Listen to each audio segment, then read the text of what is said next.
আজ আপনাদের আমি শ্রীমদ্ ভগবদ গীতার চতুর্থ অধ্যায় জ্ঞানযোগের শ্লোক 1 এর ব্যাখ্যা করছি, যা ভগবান শ্রীকৃষ্ণের নিশ্চিত বাণী পঞ্চপাণ্ডবের তৃতীয় ভাই অর্জুনকে কুরুক্ষেত্রের মাঠে বলেছিলেন, যেটা শুনলে আমাদের জীবনে অনুপ্রেরণা যোগাবে।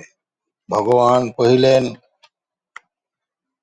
পূর্বে আমি বলেছিলাম সূর্যকে প্রথম, এই সে নিষ্কাম কর্ম অপূর্ব কথন। সূর্য বলেছিল পরে মনুকে স্বপুত্রে, ইক্ষ্বাকু শুনিল পরে পরম্পরা সূত্রে। পরমেশ্বর ভগবান শ্রীকৃষ্ণ বললেন, আমি পূর্বে সূর্যদেব বিবস্বানকে এই অব্যয় নিষ্কাম কর্ম সাধ্য জ্ঞান যোগ বলেছিলাম। সূর্য তা মানব জাতির জনক মনুকে বলেছিলেন এবং মনু তা ইক্ষ্বাকুকে বলেছিলেন।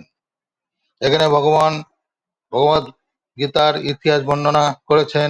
বহু প্রাচীনকালে সূর্যলোক আদি বিভিন্ন গ্রহলোকের রাজাদের ভগবান এই জ্ঞান দান করেন।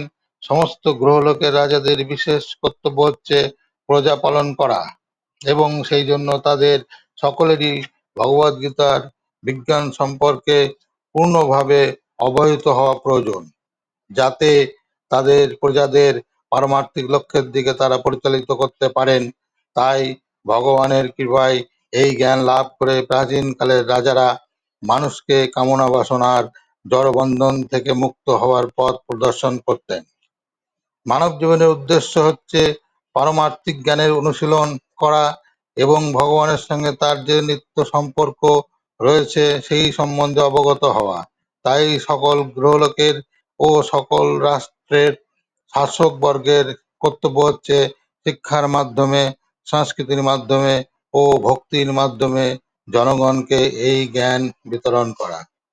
পক্ষান্তরে বলা যায়, সকল রাষ্ট্রের কর্ণধার এবং সমাজের নেতাদের একমাত্র কর্তব্য হচ্ছে কৃষ্ণ ভাবনার অমৃত বিজ্ঞান সকলের কাছে বিতরণ করা, যাতে প্রতিটি মানুষ এই মহাবিজ্ঞানের সুফল অর্জন করতে পারে এবং মানব জীবনের সুযোগ সুবিধা কাজে লাগিয়ে সাফল্যের পথে অনুসরণ করতে পারে। এই মহাকাল কল্পে সূর্যদেবের নাম বিবস্বান। তিনি হচ্ছেন সূর্যলোকের অধীশ্বর। এই সূর্য থেকে সৌরজগতের সমস্ত গ্রহের সৃষ্টি হয়েছে। ব্রহ্ম সংহিতাতে বলা হয়েছে, যচ্চ ক্ষুরেশ সবিতা সকল গ্রহণাং রাজা সমস্ত সুরমূর্তি শেষ তেজা যস্যা ভ্রমতি সংভূত কালচক্র গোবিন্দ মাদি পুরুষং তমহং ভজামি। ব্রহ্মা বলেছেন, সমস্ত গ্রহের রাজা অশেষ তেজবিশিষ্ট সুরমূর্তি সবিতা বা সূর্য জগতের চক্ষুস্বরূপ। তিনি যার আজ্ঞায় কালচক্রারূপ হয়ে ভ্রমণ করেন, সেই আদি পুরুষ গোবিন্দকে, শ্রীকৃষ্ণকে আমি ভজন করি। সূর্য হচ্ছেন গ্রহগুলির রাজা এবং বর্তমানে সূর্যদেব বিবস্বান সূর্য গ্রহকে পরিচালনা করছেন। এই সূর্য গ্রহ সমস্ত গ্রহগুলিকে তাপ ও আলোক দান করে, সেগুলিকে নিয়ন্ত্রণ করছে। ভগবান শ্রীকৃষ্ণের আদেশ অনুসারে সূর্য তার কক্ষপথে পরিভ্রমণ করছেন। এই সূর্যকে ভগবান শ্রীকৃষ্ণ তার অহেতুকী কৃপার ফলে প্রথম শিষ্যরূপে গ্রহণ করে ভগবদ গীতার জ্ঞান দান করেন। এই থেকে আমরা বুঝতে পারি, ভগবদ্গীতা প্রকৃত পণ্ডিতদের জল্পনা কল্পনার সামগ্রী নয়। গীতা শরণাতীত কাল থেকে প্রবাহিত হয়ে আসা ভগবানের মুখ নিঃসৃত বাণী। ত্রেতাযুগে প্রারম্ভে বিবস্বান মনুকে ভগবত তত্ত্বজ্ঞান দান করেন। মানব সমাজের পিতা মনু এই জ্ঞান তার পুত্র সসাগরা পৃথিবীর অধীশ্বর এবং রঘুবংশের জনক ইক্ষ্বাকুকে দান করেন। এই রঘুবংশে শ্রীরামচন্দ্র আবির্ভূত হন। সুতরাং ভগবদ গীতা মহারাজ ইক্ষ্বাকুর সময় থেকে মানব সমাজে বর্তমান। এই পৃথিবীতে এখন কলিযুগের ৫,০০০ বছর চলছে। কলিযুগের স্থায়িত্ব ৪,৩২,০০০ বছর। এর আগে ছিল দাপর যুগ ৮ লক্ষ বছর এবং তার আগে ছিল ত্রেতা যুগ ১২ লক্ষ বছর। এইভাবে প্রায় ২০,৫০,০০০ বছর আগে মনু তার পুত্র এই পৃথিবীর অধীশ্বর ইক্ষ্বাকুকে এই ভগবদ্গীতার জ্ঞান দান করেন। বর্তমান মনুর আয়ু ৩০,৫৩,০০,০০০ বছর, তার মধ্যে ১২,৪,০০,০০০ বছর অতিবাহিত হয়েছে।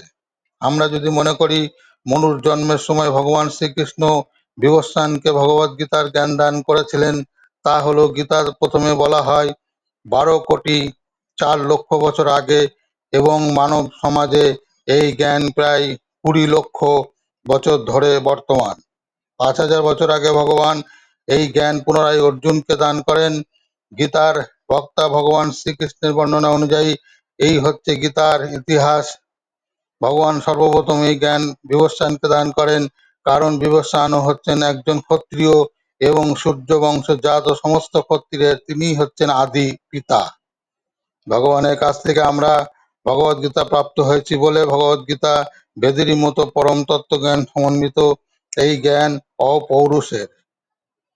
বৈদিক জ্ঞানকে যেমন যথানুভাবে গ্রহণ করতে হয়, মানুষের কল্পনাপ্রসূত ব্যাখ্যা সেখানে প্রযোজ্য হয় না।